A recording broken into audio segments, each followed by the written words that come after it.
പോറ്റിയും ഉദ്യോഗസ്ഥരും ചേർന്ന് പറ്റിച്ചുവെന്ന് ദേവസ്വം പ്രസിഡന്റ്. ഉത്തരവാദിത്തപ്പെട്ട സ്ഥാനത്തിരിക്കുന്ന ഒരാൾ ഒരു പോറ്റിയാൽ പറ്റിക്കപ്പെട്ട പ്രതികരണം കേട്ട് കേരളം ചിരിക്കുകയാണോ ഞെട്ടുകയാണോ? ശബരിമലയിൽ അയ്യപ്പന് ഭക്തർ സമർപ്പിച്ച സ്വർണമെല്ലാം മഹസർ എഴുതി തീരെഴുതി കൊടുത്ത കുറേ രാഷ്ട്രീയ നേതൃത്വങ്ങളും ബോർഡ് ഭാരവാഹികളും പഴിയെല്ലാം ഇപ്പോൾ ഉദ്യോഗസ്ഥർക്കെന്ന് പറഞ്ഞ് കൈകഴുകുന്നു. കോടതി ഉത്തരവിൽ ദേവസ്വം ബോർഡിന്റെ പിഴവ് എണ്ണിപ്പറഞ്ഞിട്ടും ബോർഡിന്റെയും മന്ത്രിസഭയുടെയും കൈകൾ ശുദ്ധമെന്ന് ദേവസ്വം മന്ത്രി ആവർത്തിക്കുന്നു. അയ്യപ്പ സംഗമത്തെ പൊളിക്കാനുള്ള ഗൂഢാലോചന എന്ന വിചിത്രവാദം പറയുന്ന മുഖ്യമന്ത്രി 3 ദേവസ്വം മന്ത്രിമാർ ഭരിച്ചിട്ടും 3-ലധികം ദേവസ്വം ബോർഡുകളിൽ ഇഷ്ടക്കാരെ പ്രതിഷ്ഠിച്ച് ഭരിപ്പിച്ചിട്ടും ഇവരൊന്നും അറിയാതെ വലിയ കൊള്ള എങ്ങനെ സന്നിധാനത്ത് നടക്കും?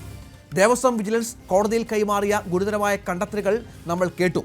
കേസെടുത്ത് അന്വേഷണം നടത്തണമെന്ന് ഹൈക്കോടതി ഉത്തരവ് ഉണ്ട്. ഇപ്പോൾ അല്പസമയം മുമ്പ് വന്ന വാർത്ത എന്ന് പറയുന്നത് കേസെടുത്തിരിക്കുന്നു. ഉണ്ണികൃഷ്ണൻ പോറ്റി അടക്കം 10 പേർ ഇതുമായി ബന്ധപ്പെട്ട് പ്രതികളാണ്. പ്രത്യേക സംഘം അന്വേഷണം ഉടൻ ആരംഭിക്കും എന്നുള്ളതാണ്. ഇനി അറിയേണ്ടത് ആരിലേക്കൊക്കെ അന്വേഷണം എത്തും? കേവലം ഉദ്യോഗസ്ഥരിൽ അത് ഒതുങ്ങുമോ? പിണറായി സർക്കാരിൻ്റെ 10 വർഷ കാലയളവിൽ പുറത്തു വന്ന പലവിധ തട്ടിപ്പുകളുടെ അന്വേഷണ അവസ്ഥ തന്നെയാകുമോ ശബരിമലയിലെ ഈ വലിയ കൊള്ളയ്ക്കും? പ്രൈം ഡിബേറ്റ് ചർച്ച ചെയ്യുന്നു.